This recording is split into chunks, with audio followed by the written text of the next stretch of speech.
வண்டி ஸ்டார்ட் பண்ணிட்டு ரேஸ் பண்ணி பாருங்க. ரேஸ் பண்ணா சைலன்சர்ல புகை வரக்கூடாது, ஒயிட் ஸ்மோக்கு வரக்கூடாது. பிளாக் ஸ்மோக் வரலாம், ஒயிட் வெள்ளை கலர்ல ஸ்மோக் வந்ததுன்னா என்ன தீர்வுன்னு பார்த்தீங்கன்னா, நான் ஒரு 10 பாயிண்ட் சொல்றேன். அந்த 10 பாயிண்ட் நீங்க நோட் பண்ணி அதை கரெக்டாக பண்ணாலே போதும். கண்டிப்பா மைலேஜ் வந்து வருங்க. ஒரு 100 cc பைக்காக இருந்தால் 60லேருந்து 65 கிலோமீட்டர் மைலேஜ் கம்பல்சரி வருங்க. நீங்க சொல்ற 10 பாயிண்ட் மட்டும் ஃபாலோ பண்ணுங்க. வணக்கம் உறவுகளே, எல்லாரும் எப்படி இருக்கீங்க? எல்லாரும் நல்லா இருப்பீங்க நம்புறேன். நான் தான் உங்க டிங்குல் தினேஷ்குமார் பேசுறேன். ஏன் தினேஷ் இவ்வளோ நாள் விளாக் பண்ணல அப்படின்னு கேட்டிங்கன்னா, நம்ம விளாக் பண்ணுறோம், வியூஸும் போல, சப்ஸ்கிரைபரும் ஆகல. நம்ம சப்ஸ்கிரைபரே நம்ம வீடியோ பார்க்க மாட்டாங்க, எல்லாம் ஸ்கிப் பண்ணி தள்ளி விட்டு போயிடுறாங்க. கொஞ்சம் அதான் மனசே கஷ்டமா இருக்கு. அதனால தான் ஒரு 10 பண்ணனால நான் விளாக் பண்ணாத அப்படியே இருக்கேன். சரி, அப்படியே இருந்தாலும் என்ன பண்றது, நம்மள்கிட்ட ஒரு 2000 சப்ஸ்கிரைபர் இருக்காங்க, நம்பி இருக்காங்க. சரி, அவங்களே ஏதாவது பண்ணி ஆகணும். அதனால தான் சரி இன்னைக்கு விளாக் பண்ணிருக்கோம். இன்னைக்கு என்ன கண்டென்ட்னு பார்த்தீங்கன்னா, நம்ம நிறைய பேர் பைக்ல பார்த்தீங்கன்னா மைலேஜே வரல அப்படின்னு சொல்லிட்டு இருக்காங்க. அதுக்கு என்ன தீர்வுன்னு பார்த்தீங்கன்னா, நான் ஒரு 10 பாயிண்ட் சொல்றேன். அந்த 10 பாயிண்ட் நீங்க நோட் பண்ணி அதை கரெக்டாக பண்ணாலே போதும். கண்டிப்பா மைலேஜ் வந்து வருங்க.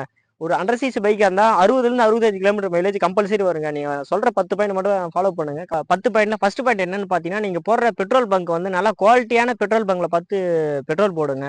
ஏன்னா பெட்ரோலே குவாலிட்டி இல்லைன்னா வண்டி மைலேஜ் கம்பல்சரி வராது. அதனால நல்ல குவாலிட்டியான பங்கா நீங்க தான் சூஸ் பண்ணணும். நிறைய பேர் எங்க ரெக்கமெண்ட் பண்ண போய் பெட்ரோல் அடிச்சுக்கோங்க. அதே மாதிரி பெட்ரோல் அடிக்கும் போது கரெக்டாக 1 லிட்டரு அந்த மாதிரி பெட்ரோல் அடிங்க. 100 ரூபாய்க்கு 90 ரூபாய்க்கு அந்த மாதிரிலாம் அடிக்காதீங்க. ரெண்டாவது பாயிண்ட் என்னன்னு பார்த்தீங்கன்னா, நம்ம வண்டி வீல் பார்த்தீங்கன்னா நல்லா ஃப்ரீயாக சுற்றணும். நிறைய பேர் பார்த்தீங்கன்னா வீல் டைட்டாக இருக்கும். இதனாலே ஒரு ரீசனாக இருக்கும். நான் சுற்றி காட்டுறேன், அந்த மாதிரி சுற்றி பாருங்க. வீல் வந்து ஃப்ரீயாக இருக்கணும். ஃப்ரீயாக சுற்றுதுங்களா? ஃப்ரீயாக சுற்றணும் ரெண்டு வீலுமே. பிரேக்காக இருந்தால் சில பைக்கில் பார்த்தீங்கன்னா பிரேக் பேடை வந்து அப்படியே பிடிக்கும், வீல் கொஞ்சம் டைட்டாக இருக்கும். இதனால பார்த்தீங்கன்னா மைலேஜ் ட்ராப் ஆகும். இது ஒரு பாயிண்ட்டு. மூணாவது பாயிண்ட் பார்த்தீங்கன்னா, நம்ம பைக் டயர் தாங்க. டயர் பார்த்தீங்கன்னா நிறைய பேர் பார்த்தீங்கன்னா நல்லா பட்டுன்னு இருக்காது, ஃபுல்லாக தேஞ்சு போயிருக்கும்.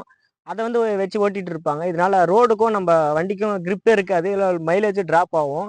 அதனால ஒரு 50% டயரில் பட்டன் இருக்க மாதிரி பார்த்து ஓட்டுங்க. அப்புறம் பார்த்தீங்கன்னா டயரில் கம்பல்சரி காற்று கரெக்டாக மெயின்டைன் பண்ணிங்க. ஃப்ரண்ட்டு பார்த்தீங்கன்னா 30, பேக் பார்த்தீங்கன்னா ஒரு 50.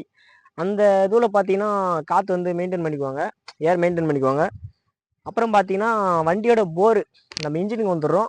வண்டியோட போர் எதுன்னு பார்த்தீங்கன்னா இதுதான். இந்த போர் பார்த்தீங்கன்னா போர் போயிருந்தாலும் மைலேஜ் வராதுங்க. இது எப்படி கண்டுபிடிட்டு தினேஷ் அப்படின்னு கேட்டிங்கன்னா, வண்டி ஸ்டார்ட் பண்ணிட்டு ரேஸ் பண்ணி பாருங்க. ரேஸ் பண்ணால் சைலன்சரில் புகை வரக்கூடாது, ஒயிட் ஸ்மோக்கு வரக்கூடாது. பிளாக் ஸ்மோக் வரலாம், ஒயிட்டு வெள்ளை கலரில் ஸ்மோக் வந்ததுன்னா வண்டி போர் மாற்றி ஆகணும், இன்ஜின் வேலை இருக்குது. இதனால் மைலேஜ் வராது. அப்புறம் அஞ்சாவது பாயிண்ட் பார்த்தீங்கன்னா இன்ஜின் ஆயில் தாங்க. வண்டி இன்ஜின் ஆயில் கம்பல்சரி ஒரு 2000 கிலோமீட்டர் ஒரு டைம் நீங்கள் மாற்றி ஆகணும். மாற்றினா தான் மைலேஜ் வரும். அஞ்சாவது பாயிண்ட்டு. அப்புறம் பார்த்தீங்கன்னா ஸ்பார்க் பிளக் தாங்க. ஸ்பார்க் பிளக் பார்த்தீங்கன்னா ஒரு 10,000 கிலோமீட்டர் ஒரு டைம் நீங்கள் கம்பல்சரி மாற்றிடணும். ஸ்பார்க் பிளக்னா நிறைய பேருக்கு தெரியுதான், இந்த இன்ஜினில் இருக்குல்ல, இதுதான் ஸ்பார்க் பிளக். ஒரு 10,000 கிலோமீட்டர் ஒரு டைம் கம்பல்சரி மாற்றிடுங்க. அது ரேட் என்னமோ 100 ரூபா தான் இருக்கும். அதுவும் மாற்றணுங்க, மாற்றிடுங்க. ஏன்னா அதில் கொஞ்சம் ஸ்பார்க்கு கொஞ்சம் ப்ராப்ளம் இருந்தாலும் மைலேஜ் கொஞ்சம் ட்ராப் ஆகுங்க. ஆறாவது பாயிண்ட் பார்த்தீங்கன்னா மெயினானது பார்த்தீங்கன்னா கிளட்சி பிளேட் தாங்க. கிளட்சி பிளேட் பார்த்தீங்கன்னா ஒரு 15,000 கிலோமீட்டருக்கு ஒரு டைம் கம்பல்சரி நீங்கள் மாற்றி ஆகணும்.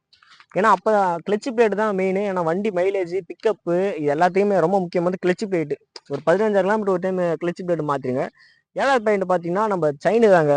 வண்டி செயின் இருக்குல்ல, அது வந்து கரெக்டான கிலோமீட்டருக்கு ஒரு டைம் மாற்றி ஆகணும். எத்தனாயிரம் கிலோமீட்டர் ஒரு டைம் செயின் பாக்கெட் அதை செட்டாக மாற்றணும்னு பார்த்தீங்கன்னா 30,000 கிலோமீட்டர். நீங்கள் நல்லா மெயின்டைன் பண்ணிங்கன்னா 30,000 கிலோமீட்டர் மேலே கூட ஓட்டலாம். 30,000 கிலோமீட்டர் ஒரு டைம் கம்பல்சரி செயின்ஸ் பாக்கெட்டை மாற்றிடுங்க. அதேமாதிரி செயினை வந்து கரெக்டான டைட்டில் வச்சு ஓட்டுங்க. சில பேர் ரொம்ப டைட் வச்சு ஓட்டுவாங்க, சில பேர் பார்த்தீங்கன்னா ரொம்ப லூஸாக வச்சு ஓட்டுவாங்க. அந்தமாதிரி ஓட்டக்கூடாது. கரெக்டாக மெயின்டைன் பண்ணி மெக்கானிக் ஷீட்டில் விட்டு கரெக்டான அந்த டைட்டில் வச்சு ஓடுங்க. அப்புறம் பார்த்தீங்கன்னா ஏர் ஃபில்டர் தாங்க. ஏர் ஃபில்டர் எத்தனை கிலோமீட்டர் ஒரு டைம் மாற்றணும்னு பார்த்தீங்கன்னா 10,000 கிலோமீட்டர் ஒரு டைம் ஏர் ஃபில்டரை கம்ப்ளீட்டாக மாற்றிடுங்க. அப்புறம் 9வது பாயிண்ட் என்னன்னு பார்த்தீங்கன்னா, நம்ம பைக் வந்து விரட்டக்கூடாது. மைலேஜுக்கோசரம் எனக்கு மைலேஜ் தான் முக்கியம் அப்படின்னு பார்த்தீங்கன்னா, வண்டி ஒரு 40 to 50 அந்த லெவலே போயிட்டே இருக்கணும். கீர் அடிக்கடி மாற்றி சேஞ்ச் பண்ணக்கூடாது. 40 to 50 அந்த லெவலில் போயிட்டே இருக்கணும். வண்டியை முறுக்கக்கூடாது ஓவரா. அப்படியே அந்த கான்ஸ்டன்ட் ஸ்பீடுன்னு சொல்லுவாங்கள்ல, அந்த ஒரே 50னா 50, 40னா 40, அதிலே போயிட்டே இருக்கணுமே. 10வது பாயிண்ட் என்னன்னு பார்த்தீங்கன்னா, நம்ம வண்டியோட கார்பரேட்டர் இருக்கிற வண்டியார் பார்த்தீங்கன்னா கார்பரேட்டர் க்ளீன் பண்ணி போடணும். ஒரு 10,000 கிலோமீட்டர் 20,000 கிலோமீட்டர் ஒரு டைம் கார்பரேட்டரில் கொஞ்சம் டஸ்ட் இருந்தாலோ மைலேஜ் கொஞ்சம் ப்ராப்ளம் வரும். அதனால் மெக்கானிக் ஷீட்டு போயிட்டு கார்பரேட்டரை க்ளீன் பண்ணி மாற்றிக்குவாங்க. இதான் அந்த 10 பாயிண்ட். இந்த 10 பாயிண்ட் நீங்கள் கரெக்டாக மெயின்டைன் பண்ணாலே போதுங்க, வண்டியில் கம்பல்சரி மைலேஜ் கரெக்டாக வருங்க, எந்த பிரச்சனையும் கிடையாது. நீங்கள் அடுத்த வீடியோவில் பார்ப்போம். இந்த வீடியோ உங்களுக்கு பிடிச்சிருந்தா மறக்காம ஒரு லைக் பண்ணிட்டு போங்க. சப்ஸ்கிரைப்லாம் உங்களுக்கு தேவையில்லை, மறக்காமல் ஒரு லைக் பண்ணிட்டு உங்களுக்கு பிடிச்சிருந்தா ஒரு கமெண்ட் பண்ணிட்டு போயிடுங்க. ஓகே கைஸ், அடுத்த பதிவில் பார்ப்போம்.